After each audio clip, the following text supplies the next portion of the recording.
Welcome to the podcast, Let the Prophet Speak. Today we are studying the prophet Ezekiel, that is the Navi Ezekiel, chapter 9. This is Saul Weinreb, the host of your podcast, and thank you for participating today. Today's chapter continues on the trip, the excursion that God took Ezekiel the Navi on.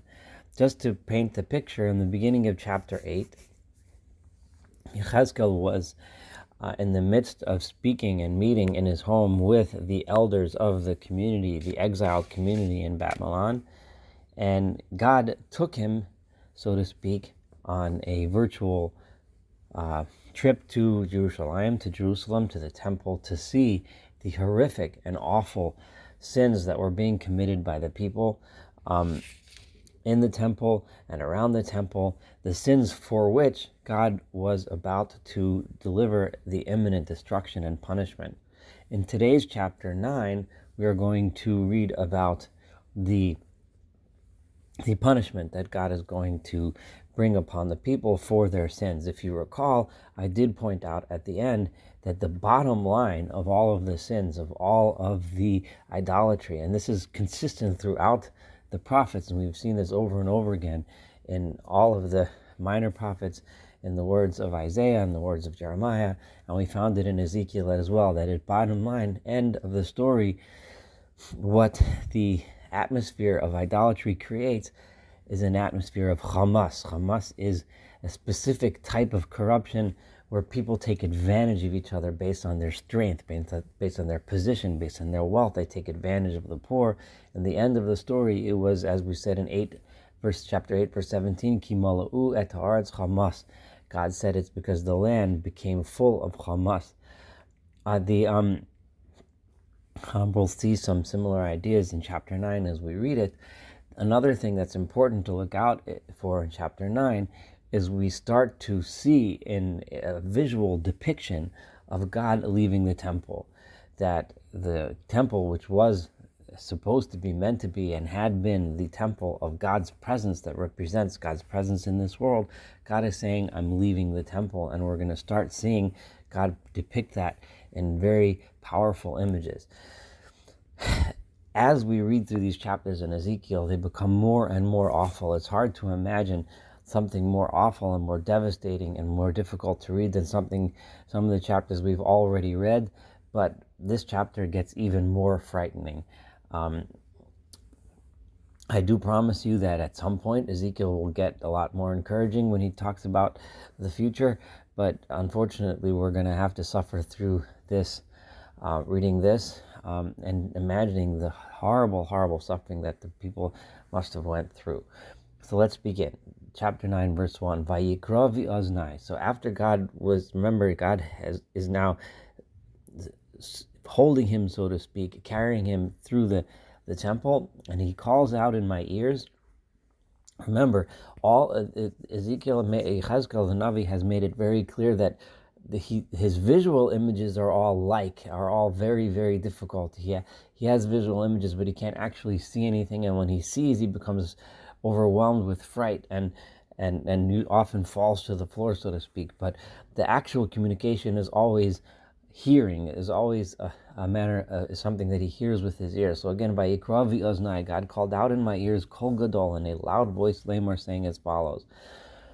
Karvu Pikudos Ha'ir. This is as if God's making an announcement, but he's making it in such a way that Yechezkel should hear it very clearly.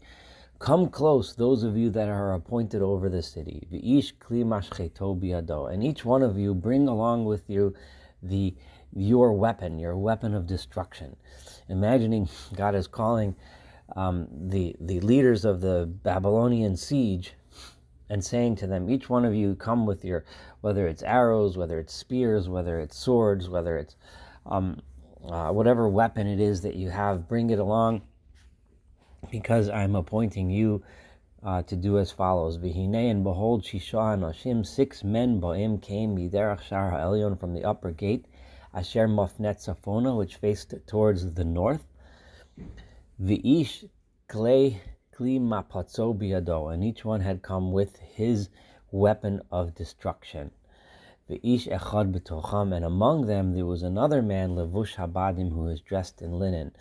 In the rabbinic imagination of this verse, this man, levush habadim, dressed in linen, white linen cloths, is often depicted as the angel Gabriel, but here it doesn't. It's just the man who's in charge. The Radak points out this is just the man who's in charge of the 7 leaders. However you look at it, this man or this angel is appointed over the awful things that are about to happen. V'keses hasofer b'masnav, and in his lap, or wrapped in his clothing, he had the book, the scroll, which a scribe is to write upon. So he's keeping track. In other words, although what's going to be described is going to sound like, on one hand, an indiscriminate punishment, but it also is discriminate, as we'll see in a minute. He's keeping track. The punishment is meted out to certain people, and to certain people it is not. Vayavo'u vayamdu eitzel mizbach hanachoshet. And they walked in, and they stood next to the Mizbach HaNachoshet, is the altar that was out in the courtyard. It was the main altar upon which the animal sacrifices were placed. These men stood there, and for their instructions from God. Uchvod Elohei Yisrael, and the honor of God Himself, the representation of that in this vision, Na'alo me'al hakruv, has now uplifted itself from above the cherub, which is the cherubs. Asher haya alav, which was because it was upon it, el miftan habayit. The several ways to read this, but I'm going to read this as the honor of God Himself, the presence of God, so to speak, or the representation of it, which used to be upon the cherub, is now rising above it. This is the symbol.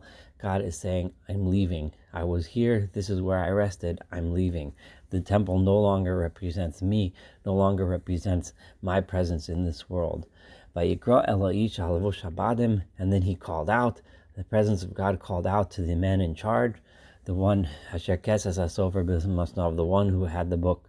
So presumably the one who had the book also knew and had recorded the deeds of the people in Jerusalem, and would have known which person is deserving of being saved and which is not. So Vayomer Adonai Elav, so God said to him, this is verse 4, Avor b'toch ha'ir, I want you to go around the city b'toch Yerushalayim, through Jerusalem, v'hitvita tav, and place a mark.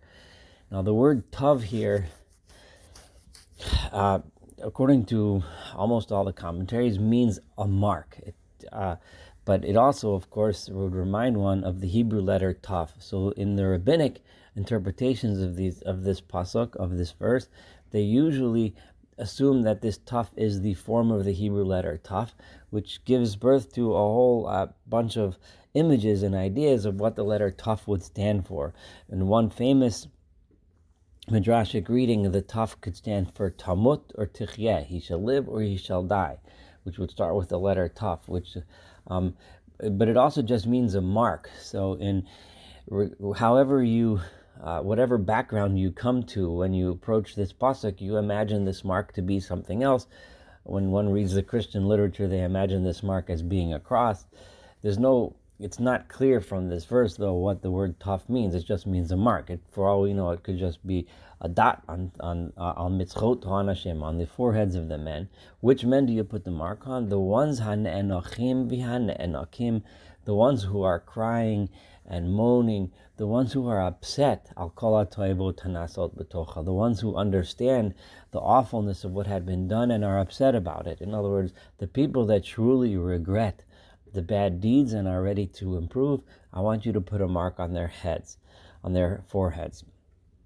Ula'ela, and to those people, Amar Biaznai, in other words, Ula'ela, to those other people that were standing there, in other words, the other destroyers, God spoke in my ear again, in other words, He said it loudly so that I could hear, but clearly He was also announcing it to these men, Evruva ir acharav, I want you to follow after the main leader, whether he's an angel or a man, as he's going to mark people.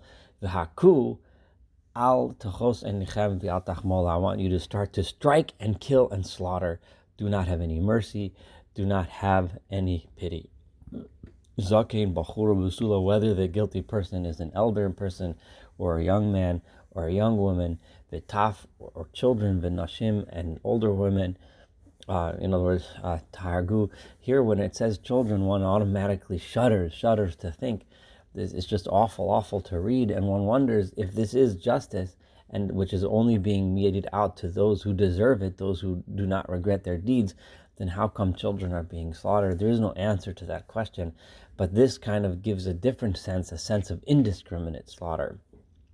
Whereas before, this mark gives a sense of a more just kind, where only some people. But I don't have an answer for that question. I haven't seen any real explanation for this that ever makes any sense at all when it comes to the suffering of children. This is not something that anyone can ever adequately explain. Tahargu, you should kill the mashchit, to destroy, ve'al kol ish asher alav ataf. However, those that do have the mark, al tigashu, do not come close to them. Umimikdashai tachelu, and I want you to start from my temple. You go around my temple and kill the guilty people. Remember, the sinning was happening in the temple itself. Vayachelu ba'anashim hazkinim, and he began with the elderly men, asher lifnei habayis, who were standing in front of the house. Remember, the elderly leaders, we pointed out, led the people in their corruption and did not do anything to put the people. They were the ones who could have been the leaders and led the people in the right direction, but instead they did the opposite. These images are just awful. Vayomer aleim, and he said to them, and this is an image which must have struck the people that Ezekiel, that the prophet was talking to, as impossible to imagine. Tam'u et habayit. This is God himself saying, defile my home, defile the house, defile the temple. God is saying, I left. There's no reason to keep it pure and holy anymore. Bodies, dead bodies, murder, killing in the temple is the most awful defilement one can imagine, and God himself is saying, defile my home. I'm gone. I left. That's why he was above the keruv, above the cherubs. Fill the courtyards with corpses. Sei'u, go out, v'yatzu, and then they did. So now Ezekiel is saying, and I saw them doing this. They went out, v'hiku v'ir, and they struck first in the temple and then in the city. V'yihi k'hakusam. And while this was going on, this awful scene that God was having me see, v'nei sha'ar ani, and I was left alone in the temple, surrounded by this terrible scene. V'eplo al panai, and I could not handle it. The prophet says, I fell upon my face. V'azak, and I cried out to God. V'omar, and I said, Aha, oi. It was just a cry. There's no words. Adonai Elohim, the Lord, my God. Hamashchit ata, are you going to destroy at kol she'irit Yisrael, all that's left of the people of Israel, b'shachtacha et chamascha al Yerushalayim, as you're pouring out your anger on Jerusalem? You're angry at Jerusalem. As you pour out your anger, are you going to kill everyone? Oy. Even Ezekiel is saying this, even though he knew and understood that it wasn't everyone. Those that were marked survived, and we know that there was something left. But just while you're watching something so awful like this, something so terrible, it feels as if everything is coming to an end, and it's just something that it's hard to imagine anyone seeing something like this, and I mean, it's just not there's no words for something like this. Vayomer Eli, and God said to me, Avon Beis Yisrael, the sins of the people of Israel. This is kind of a reference to the northern kingdom of Yehuda and the people of Judah, the southern kingdom. Even though the people of Israel were already destroyed, but the people of Israel includes everyone, not just the people of Yehuda that are in Yerushalayim. Gadol b'ma'od ma'od. It is great, very, very, very, very bad. God repeats it again. Gadol b'ma'od. Ma'od repeats in 3 words, describing just how awful it's been. Vatimolei haaretz damim. The land is full of damim, of blood. This verse should remind us of the Isaiah 1:15, where God, who is also predicting the destruction, Yidechem damim maleu. When one people make others suffer, it's damim. They're like murderers when they harm other people, when they hurt other people, when they oppress other people. It's like the land is full of blood. Muteh, this again harkens back to the themes that we've seen in the other prophets. The city is full of muteh. Muteh is hatoyat mishpat, the turning, the corruption of justice. Again, the ultimate reason why God says to answer Ezekiel why this terrible destruction is happening is twisted justice and people taking advantage of each other. Very clear when he says the specific reason. He doesn't talk about the idol worship per se, the philosophical problems about polytheism versus monotheism, but he's saying that what this idol worship led to was mutet, twisted justice between man and other man. Ki amru, and why is it that this came about? This came about, and this goes to the heart of what's wrong with idol worship. When one does idol worship, one thinks it's a transactional relationship with multiple gods. I give them some sacrifices, I get what I want. But no one looks, no one cares about what I'm doing, no one watches. Ki amru, they used to say, Azav Adonai et haaretz, God has forsaken the land, ve'ein Adonai ro'eh, and no one sees me, no one cares about what I do. Begamani, and therefore I also, God says, Lo tachoseni v'lo achmol, I will not show any pity, I will not show compassion. Darkam b'rosham nasati, it's their ways, it's because of their actions, I'm putting it on their head. V'hinei, and behold, the prophet tells us, while he's seeing this vision, ha'ish levush habadim, that man or angel or whomever it was that he was seeing, levush habadim, who was dressed in linens, the one who, asher hakeset b'masnav, the one who was holding the book in which he had written, who's righteous, who's not, meshiv davar lemar, he answered God saying, asiti, I have done, kechol asher tzivitani, everything that you have commanded me, it is done, I have done your mission. This, the thoughts, the ideas, the image here expressed is a terrible image, an awful image, and painful to read. Unfortunately, the image will continue in the next chapter, but we will eventually get to the point where the people that are saved, the remnant, will be able to reestablish the people and their relationship with God. This image also is Ezekiel's next attempt at trying to impress the people, trying to impress them to understand, what is coming and what is real, and so that they should stop their lack of belief in him. And also, he was trying to, so this is like another method, another image being placed in front of them, and more so, it is also a way of him saying that there are ways to be saved. You can. Just regret your bad deeds now and change. Thank you so much for studying chapter 9 with me. Looking forward to studying chapter 10 and, of course, the rest of the book together.